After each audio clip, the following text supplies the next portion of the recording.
Maintenant, on va parler de l'aspect communautaire des francophones. Fait que Myriam, si tu veux discuter de ce point.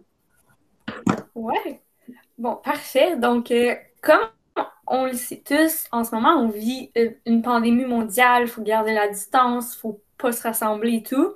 Mais c'est certain qu'avant la pandémie, on se rassemblait beaucoup. Si je prends pour exemple moi, mettons, c'était à chaque vendredi soir, c'était le feu dehors à l'été avec les chips et la limonade. Ben là, ça me manque et surtout, je réalise que ça me manque parce qu'avant, c'était juste normal de faire ces petits rassemblements-là.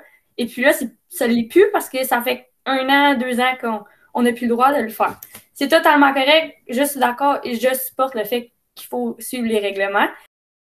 Euh, Puis c'est tout l'aspect de parler dans notre langue, le franco-ontarien, qui vient me chercher plus parce que c'est une langue qui rassemble. C'est une langue que, mettons, si tu vas dans un restaurant, tu entends quelqu'un d'autre parler en anglais, en franco-ontarien, mais tu peux faire Ah, toi aussi, tu parles ma langue.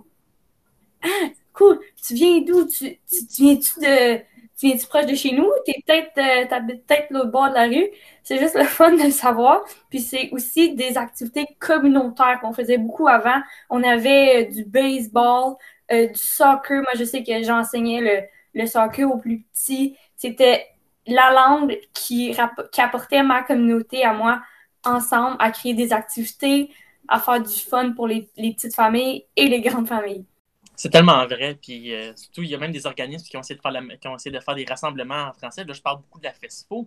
Jasmine, tu peux nous parler de la FESFO? C'est un organisme très incroyable dans le monde de la francophonie en Ontario.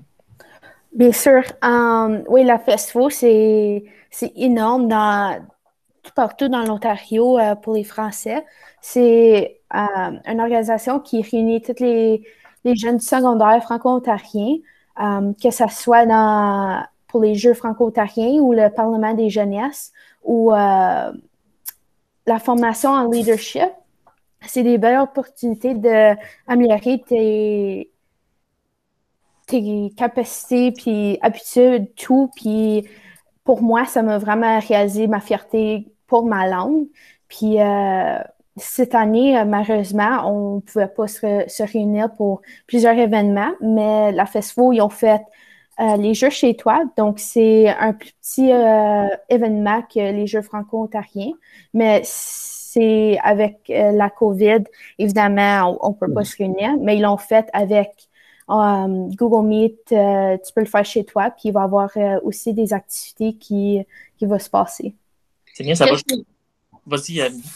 Je voulais juste dire que qu'est-ce qui est le fun avec la FESFO, puis quand on se rassemblait dans les années passées, c'est vraiment de voir les accents de tout le monde, parce qu'on le sait que dépendant d'où tu viens, que tu viennes dans le nord, dans le coin de Toronto, dans l'Est ontarien, on parle toutes la même langue, mais on utilise toutes des expressions différentes. On a tous des accents différents, fait que c'était vraiment beau à voir quand on participait à des événements comme ça. Tu dis vrai, puis c'est tellement beau, ça va jusqu'à même dans les écoles. Camille, tu nous en parlais que les rassemblements dans l'école aussi, c'est de toute beauté à voir. Oui, donc quand les francophones ils se rassemblent, ça crée le party. Tout le monde a du plaisir.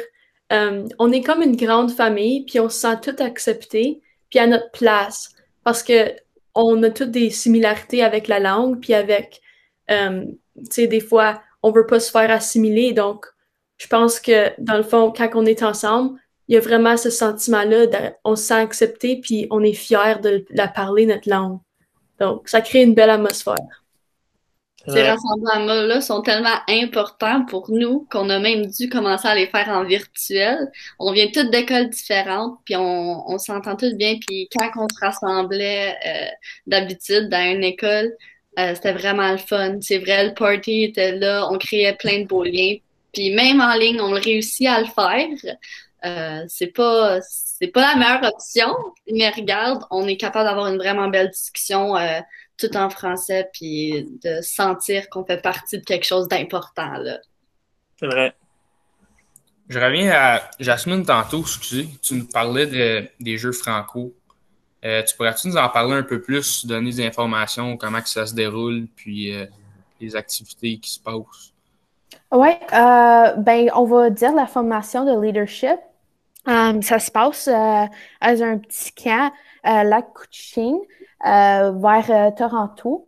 Puis ça réunit des jeunes qui veulent faire un gros impact dans leurs écoles, leur communauté, puis tout.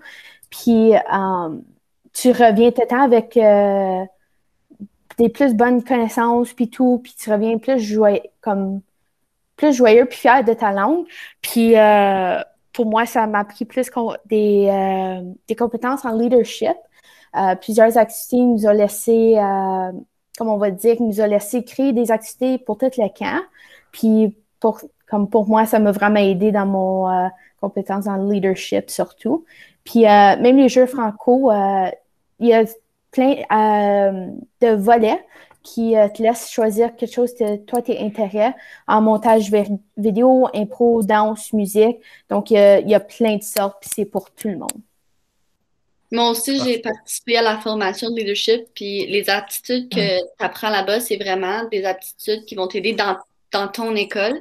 Fait que tu prends plein d'informations là-bas, puis quand tu reviens à l'école, tu vas être capable d'influencer ou d'amener de nouvelles activités en français à ton école pour monter l'esprit collaboratif et l'esprit d'école.